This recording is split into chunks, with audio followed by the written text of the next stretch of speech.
No mundo existem cerca de 70 milhões de pessoas autistas. No Brasil são quase 6 milhões. E no Maranhão a estimativa é de 7 mil, segundo a Organização Mundial de Saúde, a OMS.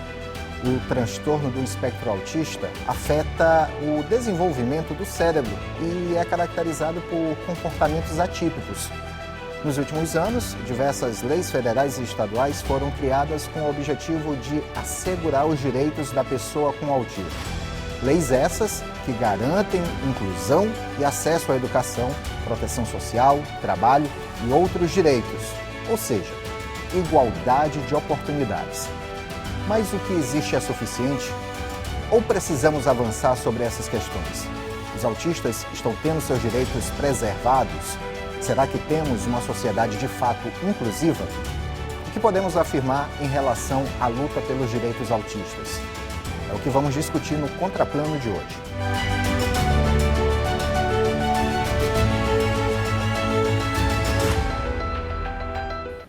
Olá, eu sou João Carvalho e no Contraplano de hoje trazemos mais um debate sobre questões que estão no dia a dia da população. Para conversar sobre a luta dos direitos autistas, convidamos o vice-presidente da Comissão dos Direitos das Pessoas Autistas da OAB, Wellington Beckman. O psicólogo e especialista em análise do comportamento aplicado ao autismo, Igor Carvalho. E a presidente da Associação dos Amigos da Pessoa Autista do Maranhão, Thelma Sá. Minha primeira pergunta, eu quero começar logo pela Thelma, que tem no meio da sociedade civil organizada a luta pelos direitos da pessoa autista. Thelma, é fácil a luta? Tem sido fácil essa luta pelos direitos da pessoa autista? Não, infelizmente não, porque nós ainda vivemos numa sociedade extremamente capacitista e desinformada. Eu já estou há mais ou menos 28 anos nessa luta, que é a idade do meu filho. E o que eu vejo é que muitos avanços aconteceram. No entanto, muito ainda precisamos avançar. Por quê? Porque todos os dias nós nos deparamos com preconceito, com falta de informação, com negativos de atendimento. Então, não é o autismo não é um problema. O problema é a nossa sociedade que não é inclusiva, né? O poder público que não disponibiliza atendimento de qualidade para todos. Igor, o autismo foi identificado já tem praticamente um século, quando foi identificado o primeiro caso.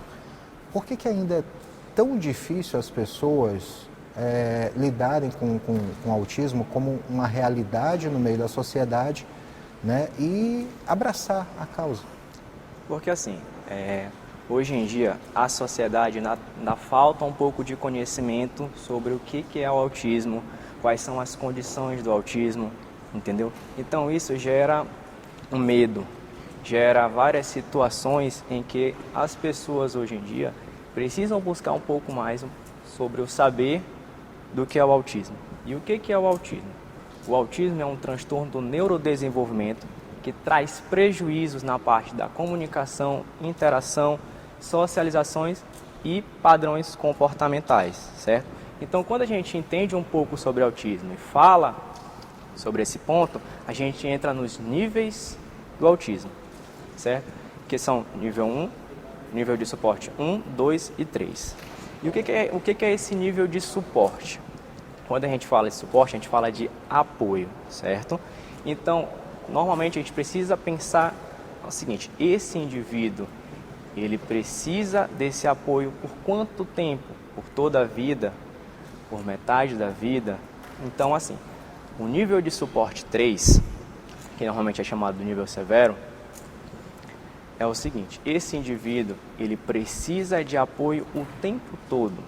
Então, se ele precisa de apoio esse tempo todo, ele precisa para tomar banho, fazer as suas atividades de vida diária, precisa de apoio para a parte de interação. Já o nível de suporte 2 eventualmente precisa de algumas situações no cotidiano.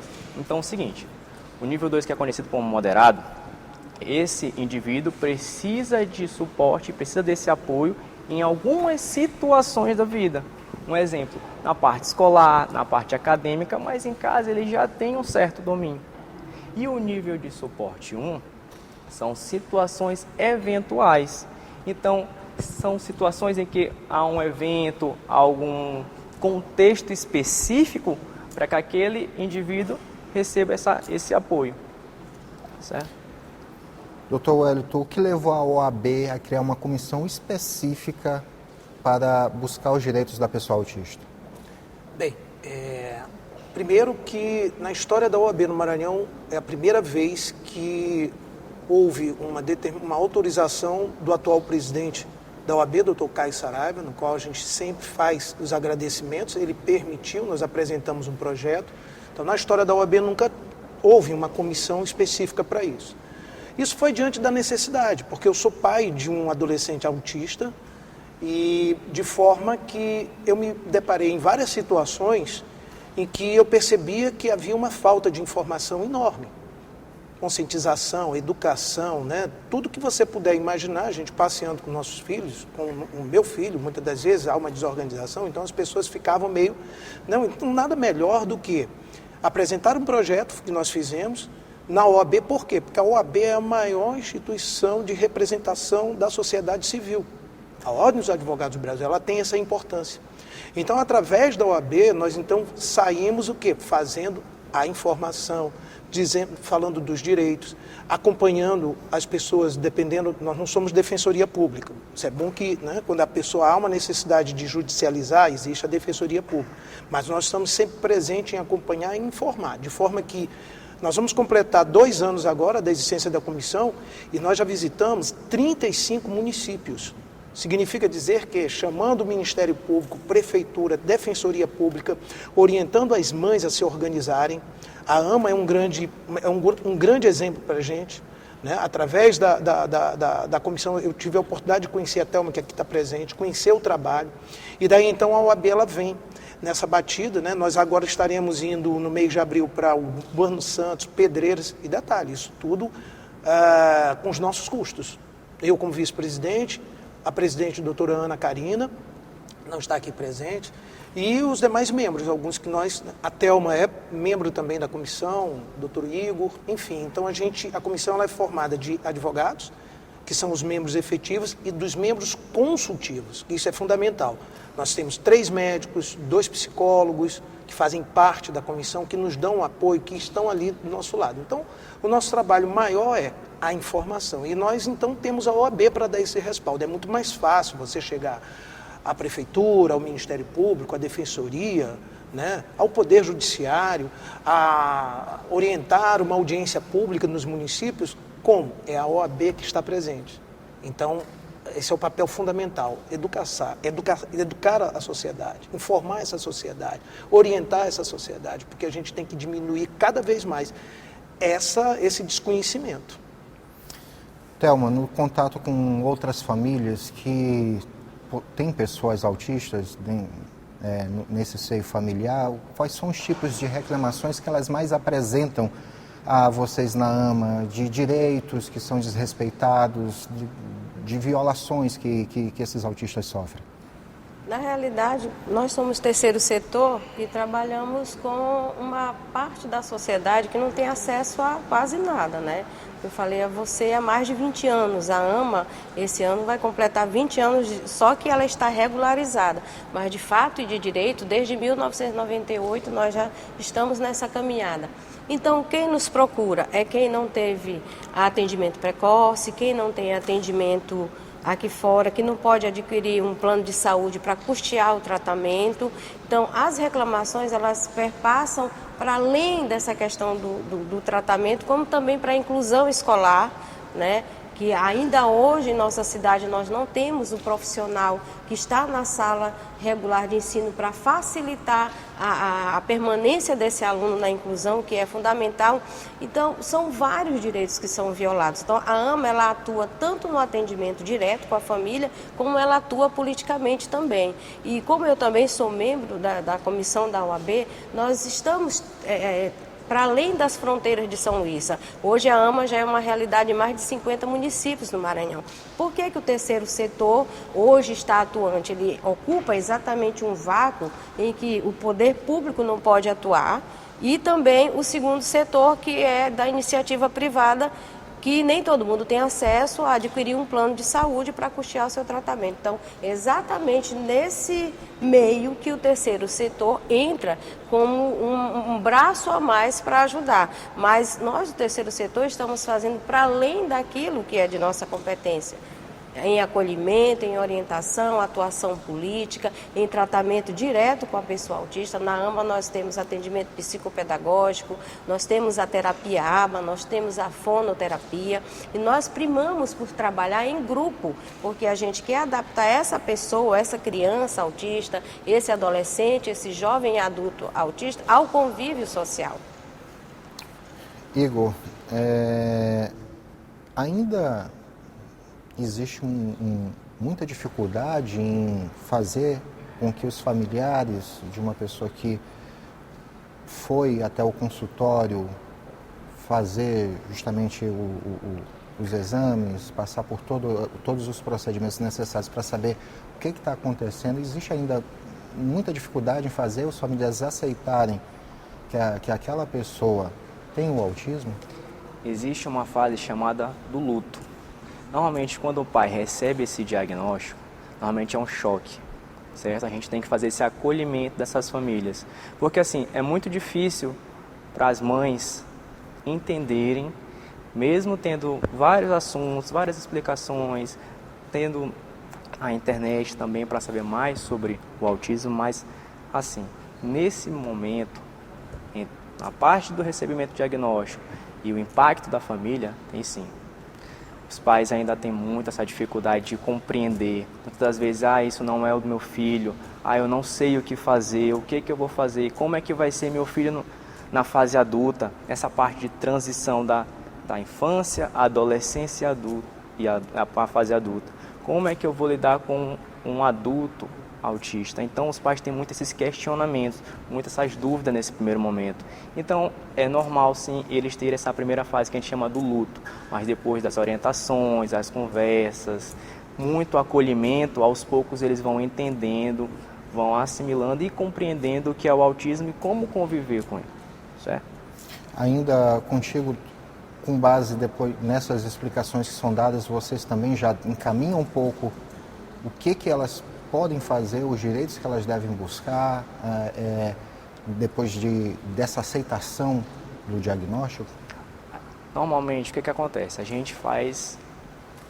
Nós fazemos esse primeiro momento de explicação, comentar, orientar, mas a parte sobre o direito não é da nossa... Mas vocês não dão, pelo menos, um encaminhamento onde buscar? Sim, exatamente agora isso. sim. Exatamente. Tem esse primeiro encaminhamento que é feito juntamente com a equipe multidisciplinar, certo? O psicólogo, o psiquiatra, ou o neuropsicólogo ou neuropsiquiatra, a gente dá o encaminhamento, certo? Juntamente para poder iniciar os processos de intervenção, que são as terapias. Certo. Doutor Wellington, com base no desenvolvimento dos casos que foram aparecendo, inclusive com pessoas do mundo político tendo familiares autistas, alguns parlamentares acabam tendo filhos autistas, começaram a surgir muitos projetos de lei, esfera federal, estadual, municipal. A OAB tem acompanhado de perto todos esses projetos? Tem. Nós da comissão, porque a OAB, por exemplo, ela tem o que? Hoje, se não me falha a memória, 74 comissões, se não me falha a memória, ou 94, estou perdendo aí um pouco aí no... Né? Então, a nossa, são comissões temáticas. Eu, pelo menos, eu tenho acompanhado isso constante, como eu te falei, eu sou pai de um adolescente autista, eu não tenho o direito de parar de estudar sobre isso. Aliás, eu sempre digo que quem é pai e mãe, né, de autista, ele não tem o direito de parar de estudar, independente da formação. Eu estudo todos os dias. Por quê? Porque o meu filho depende de mim, depende dos meus conhecimentos, então eu tenho que estar sempre atualizado. Aí, antes de responder essa tua pergunta, eu vou te adiantar uma coisa. Eu fiz um estudo comparado com 2 países, França e Alemanha, e o Brasil. Até porque eu também sou professor, sou um pesquisador. E, pasme, nós, em termos de legislação, nós estamos muito mais na frente do que esses dois grandes países. Agora, qual é o problema? Que o pouco que eles têm lá, que não é pouco comparado ao Brasil, é pouco, lá tem efetividade. O nosso problema é que aqui nós não temos.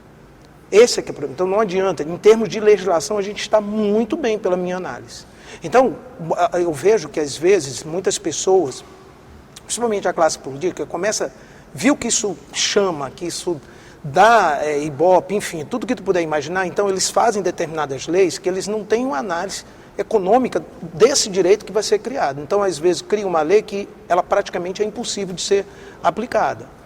Então, a gente tem que separar muito. Então, tem muitos projetos de lei que é simplesmente para tirar a foto e colocar lá, ó, estou fazendo isso. Quando você vai ver, então... E eu te digo mesmo, como pai de um adolescente atípico, eu não precisaria mais nem de tanta lei. Eu só queria que realmente as que já tem fossem cumpridas, aplicadas, fiscalizadas. Porque, como eu te falei anteriormente, eu fiz esse estudo. Tá? Um estudo meu, por curiosidade. Né? Então, a gente vive esse problema. Temos leis suficientes, leis boas. Né? 2012 para cá, nós temos o clássico, que é a Lei Berenice Piana, né? Que essa lei ela foi um marco, ela é um marco, ela traz, né, para o mundo jurídico o autista, né, como deficiente, isso aí, todos os direitos que já existiam desde 93 para a pessoa com deficiência são incorporados ao autista, até então ele não tinha direito nenhum, e mais as leis estaduais e ainda outras leis que foram sendo criadas, que foram fazendo parte do arcabouço jurídico de proteção do autista. Agora, estão sendo cumpridas? Não, são desrespeitadas todos os dias, na escola, em tudo que você puder dizer. Política pública, então, educação inclusive, então, no Brasil não existe. No Nordeste, então, totalmente não existe.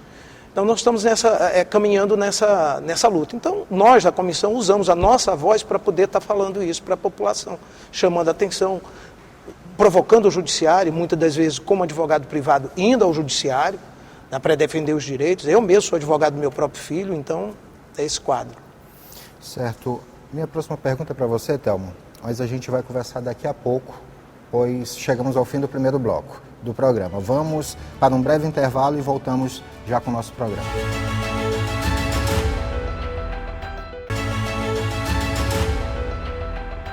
O Contraplano está de volta. Hoje estamos debatendo sobre a luta dos direitos autistas. Como eu falei no encerramento do primeiro bloco, Thelma, contigo que eu quero conversar agora, Thelma, perguntando o seguinte: vocês, pela convivência, pelo dia a dia com as pessoas autistas, vocês com certeza já repassaram todas as demandas possíveis e imagináveis para quem de fato pode legislar.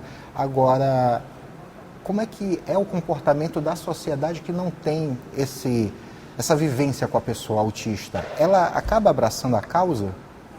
Eu acho que nós temos muitas informações hoje, né, mas ainda falta. Fizemos uma enquete recentemente na rua, entrevistando, perguntando coisas básicas, né, sobre o que é o autismo, se você conhecia, e muitas pessoas falaram ainda do autismo como doença, como aquela pessoa... aquelas falas capacitistas, aquela pessoa doentinha, aquela pessoa que precisa de um acompanhamento médico. Então, a gente observa que ainda há uma necessidade de uma informação maior, né? É óbvio que nós, pessoas autistas, elas só a partir de 2012 passaram a ser reconhecidas como pessoas com deficiência. Então, até então, o autista ele era categorizado como...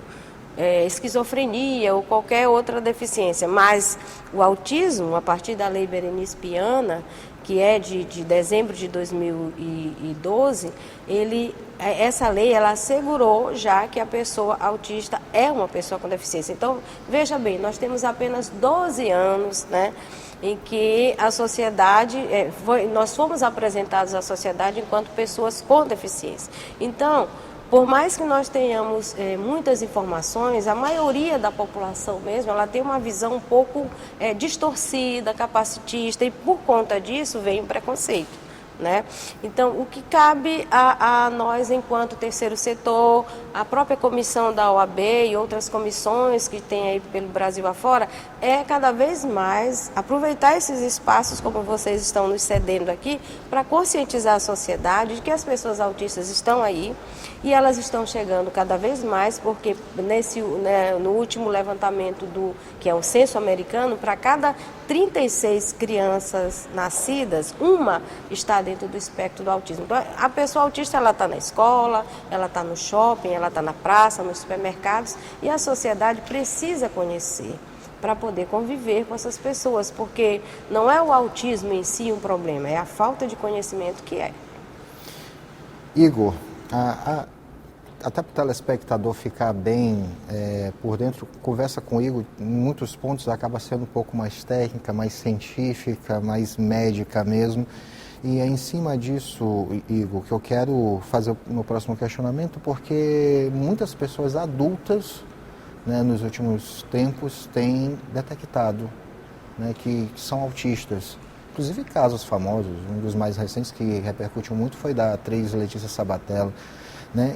Em cima dessas questões, como é que é possível fazer identificação numa pessoa adulta? É do mesmo jeito com uma criança, quando o pai e a mãe percebem algum comportamento diferente? Interessante essa pergunta, porque assim, quando a gente pensa no adulto, é uma situação bem interessante, porque é mascarado alguns comportamentos.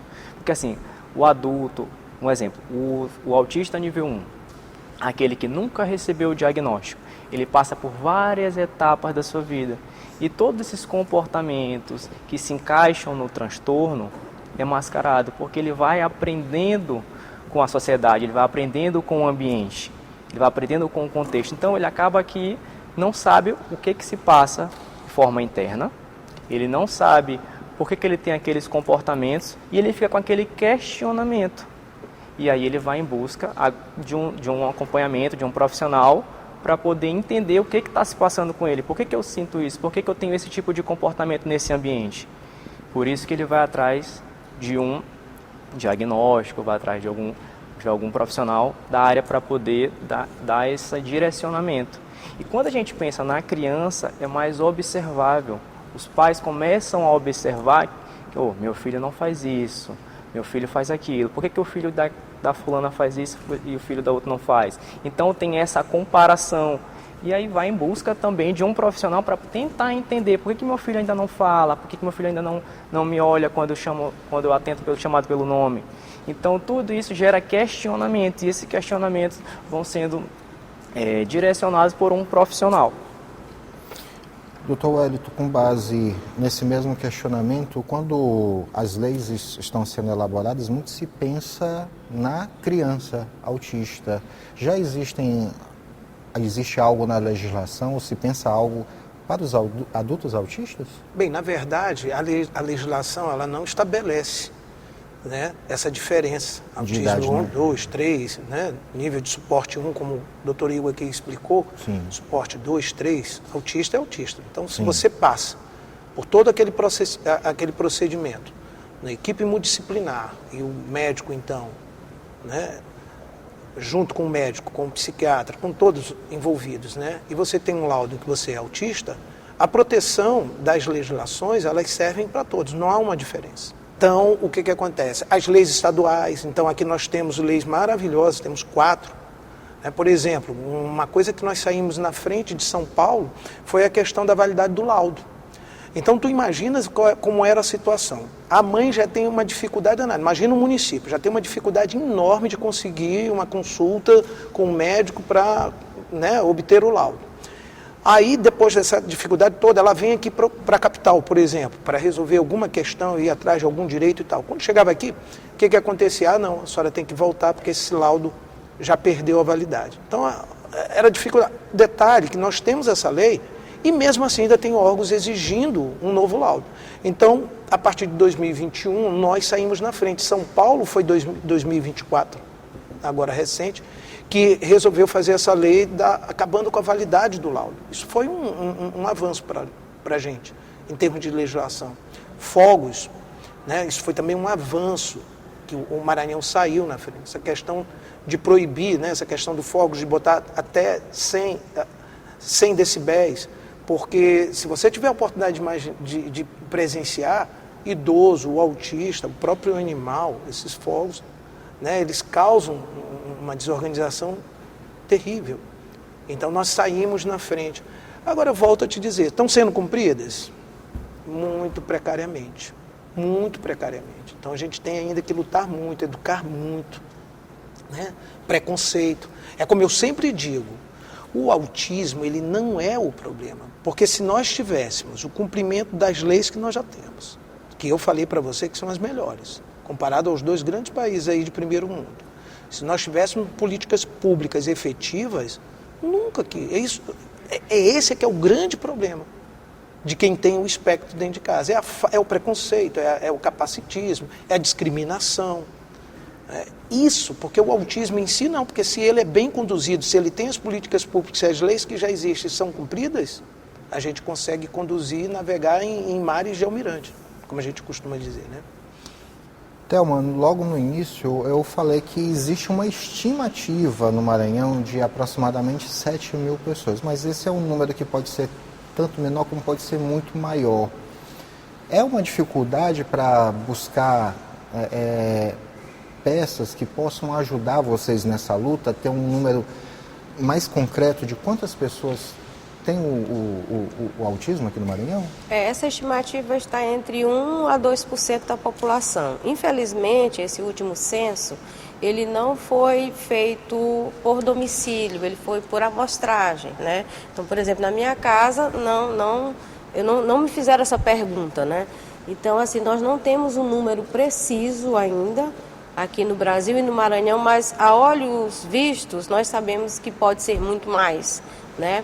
Porque aqui nós temos todos os equipamentos disponíveis para atender pessoas com autismo, lotados, né? De crianças, adolescentes e adultos, né? Porque muitos têm recebido, como você comentou anteriormente, o diagnóstico de forma tardia, né? Foi passando despercebido aí ao longo da vida. Então, infelizmente, no Brasil nós ainda não temos, né? Já entramos com inúmeros pedidos, né, ao movimento social da pessoa com deficiência a nível de Brasil, para que haja realmente essa pergunta feita por domicílio, para que nós tenhamos um número preciso. Mas nós trabalhamos com esse percentual de 1 a 2% da população, do estado, do país e da cidade, né? Então, você pode perceber que é um contingente populacional muito grande. Então, dentre as pessoas com deficiência, a maioria são pessoas dentro do espectro do autismo, com certeza.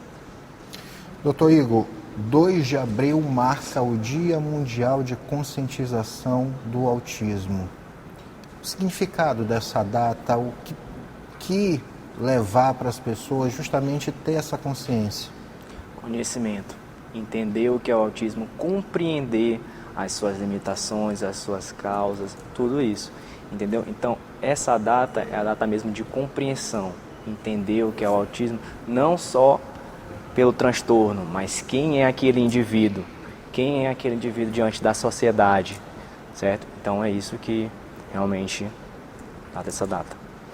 E aí seriam necessárias de desenvolver mais campanhas para as pessoas, porque até hoje muita gente, né, infelizmente, muita gente ainda parece que tem um impacto muito grande quando olha, por exemplo, a criança com o cordão, né, e leva aquele impacto.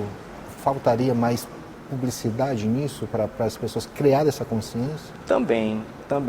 Agora mesmo a gente vai ter um congresso relacionado ao autismo, que também é um ponto interessante para falar sobre várias palestras, sobre várias situações relacionadas ao autismo, certo? Então, serviria assim como uma forma de levar mais informação para essas pessoas. Muitas das vezes até chegam, mas muitas pessoas têm aquela parada, entendeu? Tá, eu não quero saber sobre isso. Mas, como foi falado, é o preconceito ainda. Mesmo tendo muitas informações sobre o autismo, mesmo sendo falado, tendo palestras, congressos, encontros, mas ainda tem aquelas pessoas que tem, como foi falado aqui, tem essa fala capacitista. Tá, doutor Wellington, eu quero conversar com o senhor a respeito da preparação das pessoas nos espaços que podem ou que são frequentados por pessoas com autismo. Mas a gente vai tratar sobre isso depois do intervalo. Nós vamos a um breve intervalo e já a gente volta com o último bloco do Contraplano.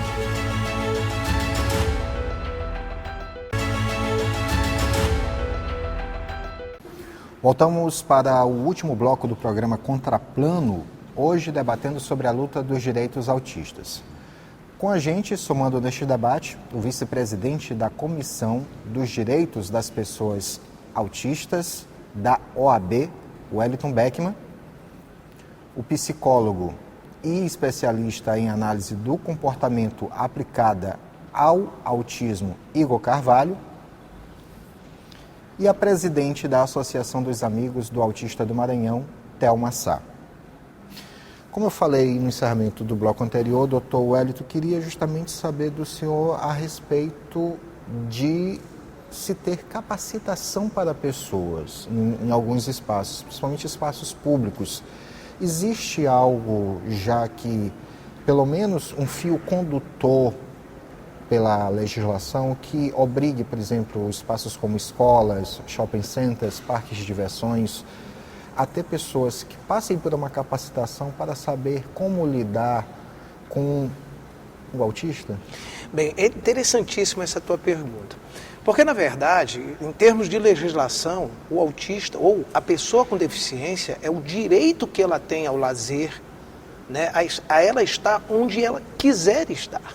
Então já há uma proteção constitucional, já é uma proteção da lei berenice-piana, já há uma proteção do próprio estatuto da pessoa com deficiência. Então, se nós fôssemos analisar só por esse prisma, né, então não poderia haver, de maneira hipótese alguma, nenhuma privação em qualquer desses espaços que tu falaste de ter uma pessoa com deficiência. Mas infelizmente, a gerência, os colaboradores de determinados estabelecimentos, uma coisa que eu percebo muito, eu passei 40 anos no Rio de Janeiro, eu estou aqui há 8 anos, eu percebo muito que às vezes os donos de estabelecimentos não querem investir em dar um treinamento para os seus colaboradores. Então a gente está com a lei na mão, a gente está com tudo ali na mão e você está diante de situações em que aquele colaborador que está atendendo no cinema e tudo mais, ele desconhece completamente. O que é que nós fizemos? Eu, de livre e espontânea vontade, o Wellington Beckman, ano passado, eu fui ao Shopping São Luís oferecer um treinamento gratuito diante de um caso que aconteceu da loja Riachuelo, em Feira de Santana, que uma vendedora disse que a criança autista era criança bomba. Eu fui na própria loja daqui, agradeceram. O Magazine Louvre aceitou, foi fantástico. Já fui no Coco Bambu, mais de 200 colaboradores deram um treinamento gratuito do que é o autismo, mostrar o que é uma desorganização. A gente está preparando restaurante Thai. Fui na Escola São Marcos, que aceitaram esse treinamento gratuito para conscientizar. Dei palestra para criança de 6 a 9 anos de idade, já para orientar essas criancinhas a começarem a conviver com seus colegas. Foi a palestra mais difícil para mim e a mais prazerosa, eu estar em sala de aula na Escola São Marcos palestrando para criança de 6 a 9 anos. Foi uma coisa assim que eu não esqueço até hoje, um momento tão gostoso que foi fazer essa troca, né? Então, a gente se depara com essa falta de informação, de conhecimento. E aqui eu aproveito e faço um apelo aos proprietários, aos lojistas, aos empresários. Nós da OAB, eu, Wellington Beckman, estou à disposição para, assim que eles quiserem, de ir lá dar um treinamento, meia hora, 40 minutos, não precisam me pagar nada. É gratuito. Nós fizemos uma coisa fantástica também. A comissão, junto com a administração do Shopping São Luís, nós conseguimos a Sala do Afeto. Hoje no Shopping São Luís existe a Sala do Afeto. Se uma criança se desorganizar, como o meu já aconteceu, aqueles seguranças também receberam um treinamento de um membro consultivo, de um psicólogo para que ajude as mães a conduzirem essas crianças a essa Sala do Afeto. Então, a ideia é que isso existe em cada shopping. O Shopping São Luís saiu na frente. Mas mesmo com tudo isso, a gente ainda encontra situações em parques, cinemas, do colaborador que desconhece, a culpa não é dele. Eu sempre costumo dizer, foi o empresário que não quis, que não se preocupou em dar o treinamento.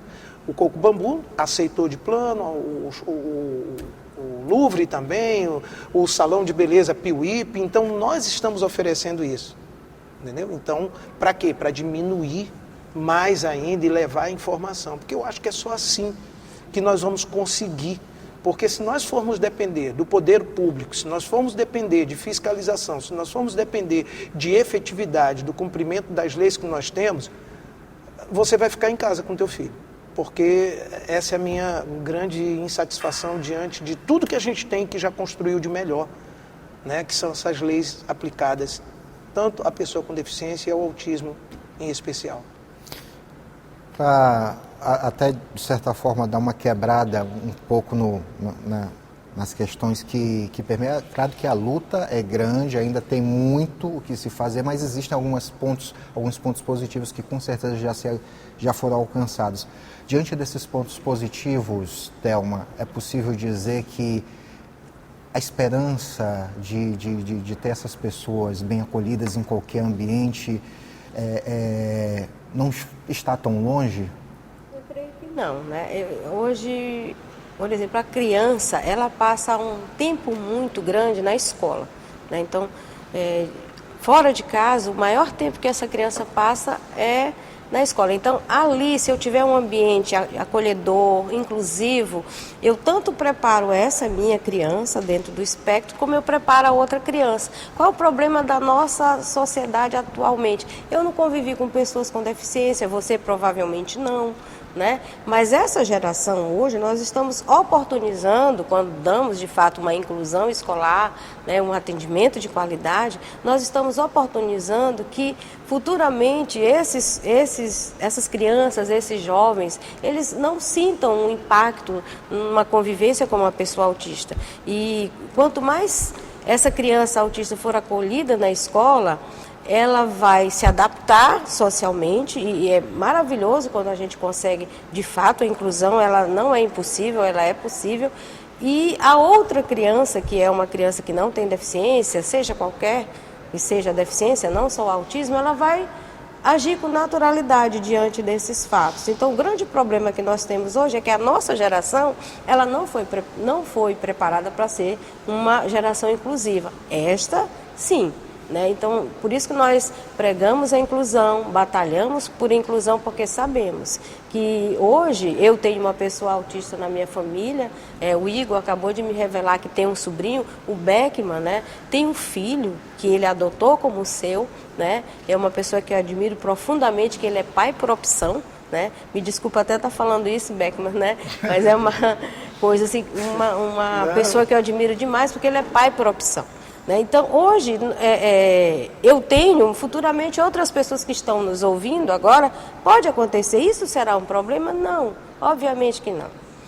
Ter uma pessoa autista no seu convívio é uma coisa maravilhosa, mas desde que eu dê a essa pessoa, a essa família, qualidade, acolhimento, é só isso que nós queremos. Qualidade de atendimento, acolhimento, né, como nós já temos em espaços públicos e privados. Então, para não dizer que não falei das flores, temos ainda uma estrada a percorrer, porém, com muitas conquistas.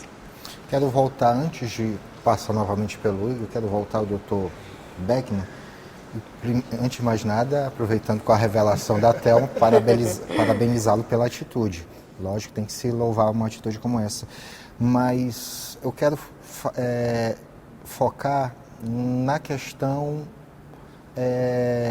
do fazer a pessoa autista se sentir à vontade, né? Combater as violências que elas sofrem para que elas se sintam incluídas, porque as violências ainda são muitas. Os caminhos para essa inclusão, pelos olhos da legislação. Volto a te dizer, e sempre que me pergunto isso, eu afirmo porque eu sou um estudioso, né? E te digo, no que diz respeito à legislação, nós estamos muito bem. Em todos os aspectos que você puder imaginar. Todos os aspectos. Vou perder um tempo aqui enumerando. Então, para resumir, em termos de legislação, a gente está bem de proteção. Tanto da pessoa com deficiência como o autismo. Como eu te falei, né? São direitos e o autista ele foi incorporado outros direitos, porque a situação requer. Então, resumo, Constituição, lei estadual, lei federal, lei de abrangência em todo o território nacional, em todos os aspectos, nós estamos bem, em termos de proteção. Agora, os abusos, eles são constantes. Então, nós temos isso é um tema até de uma palestra que eu vou dar, aliás, no dia 26 de abril, a OAB vai estar proporcionando um ciclo de palestras em comemoração, no dia 26, dia todo, 6 palestras importantíssimas que nós estaremos oferecendo à sociedade, e de forma que eu tenho observado, até como advogado, atuando como advogado, né, o aumento de violência, né, violência com o autista cada vez, e é silenciosa, quase ninguém fala isso. Tá? Eu tenho processos, às vezes me procuram, criança com a córnea rasgada, né, criança que perdeu um dente, criança que beliscada, machucada, em clínicas que não cumpre a NR32, que é uma norma regulamentadora mandatória, a proibição do uso de adorno, anel, aliança, cordão, brinco, né? Então quem é da área médica sabe. O meu filho já perdeu um dente por causa disso, para você ter uma ideia, então eu tenho lutado contra isso. Então, maus tratos, abuso sexual tem acontecido, porque o autista ele é um ser de uma ingenuidade pura, de um cristal ali, a coisa mais linda. Eu não gosto de falar que, quer dizer, eu até gosto, mas eu acabo me emocionando, porque eu levo o autismo na minha vida como um amor. Thelma, ela não escolheu ser mãe de autista. Os 6 milhões de autistas que existem aí, o pai e a mãe, ninguém acordou no dia, que maravilha, eu quero ter um filho autista. Eu acho que eu sou 0, 0 alguma coisa que escolhi ser pai de autista. Eu fui para o autismo, entendeu? E foi tem sido a coisa mais maravilhosa, essa opção que Deus me deu. Então, por isso que eu me emociono, entendeu? O orgulho que Deus me deu assim. Toma, está aqui um adolescente autista, para você cuidar, para você proteger, está aqui a tua missão. E eu estou cumprindo essa missão com muito orgulho, com muito amor e com muita emoção. Uma água acho que o senhor merece uma água nesse momento. Igor, já começo aqui as considerações finais contigo.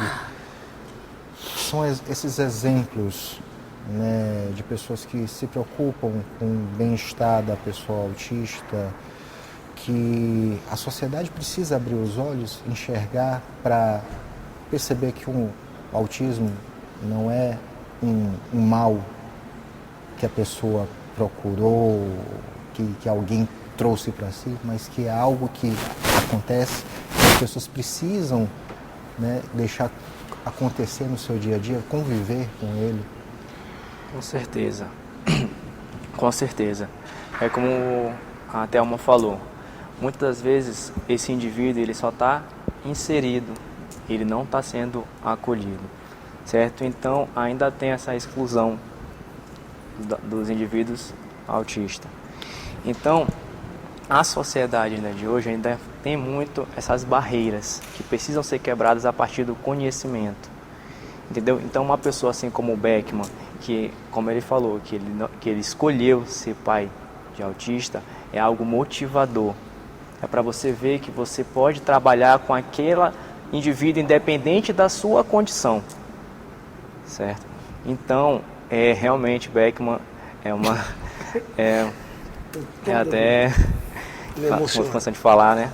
Mas certo. É emocionante, é muito emocionante ver o seu caso, entendeu? Que escolheu. E eu acho interessante, é motivador para que outras pessoas acolham, entendam, compreendam o que é o autismo, se aproximem, entendeu? Busquem conhecimento, porque um dia pode ser o filho do Beckman que pode estar precisando de ajuda, mas um dia pode ser o seu filho precisando de uma ajuda. E é tão bom quando você tem alguém que estenda a mão para te ajudar naquele momento, porque não é fácil, mas é todo um caminho a ser percorrido. Thelma, à vontade para as considerações. Eu gostaria de agradecer pela oportunidade. Eu acho que quanto mais informação a população tiver, melhor, né? Então, oportunidades como essa a gente sempre aproveita, né? E também colocar a AMA à disposição, né? Como um braço, um terceiro setor, um braço de ajuda para as famílias. Como eu falei, nós acolhemos na nossa instituição, mas também atuamos muito politicamente, em defesa de direitos, né? E dizer que a pessoa autista, ela está na sociedade e precisa ser acolhida, né? E com naturalidade, né? Eu não vejo hoje, eu me sinto muito feliz por ser mãe de uma pessoa autista. Obviamente que eu passei por muitas lutas, eu venho de um período que nós sequer éramos reconhecidos enquanto pessoas com deficiência, né? Mas eu quero trabalhar com as famílias no sentido de levar esperança e leveza, né? Para que esse diagnóstico não seja um peso, né? Não seja algo que vai transformar aquela família de forma negativa e sim positiva. Que uma pessoa autista, ela pode ter uma vida perfeitamente normal desde que a gente possibilite isso a ela, né? A começar pela família. Doutor Wellington, suas considerações. De novo eu vou chorar, hein? Eu estou aqui pensando, tentando me controlar, porque, como eu te falei, é muita emoção. Então, minhas considerações finais, por tudo que foi falado, mas eu aqui prefiro deixar um recado para os pais biológicos, sabe? Porque tem um dado do Instituto Baresi que 78% dos pais abandonam as mães, né, quando recebe o diagnóstico que o filho é autista, e nós estamos falando de 4.900.000 pais. Isso é um estudo Baresi. Não é pouco. Não é pouco. Não é pouco. Né?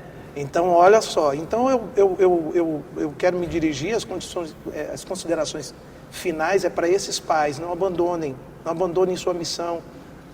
Tá? Deus te deu ali um presente.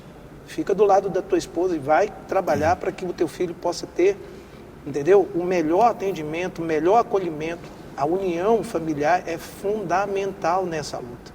Seja um bom marinheiro, eu sempre digo, né? Porque antes de ser advogado, eu sou um ex-comandante de marinha. Então, toda a minha formação marinheira, eu coloco ela no meu filho.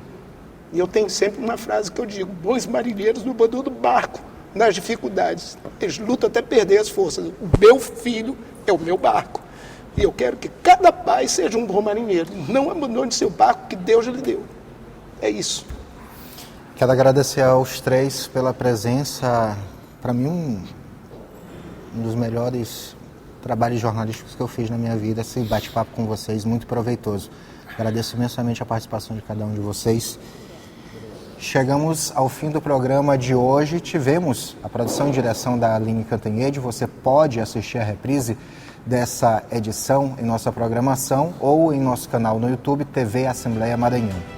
A gente volta com uma nova discussão no Contraplano da semana que vem. Até lá, paz e bem.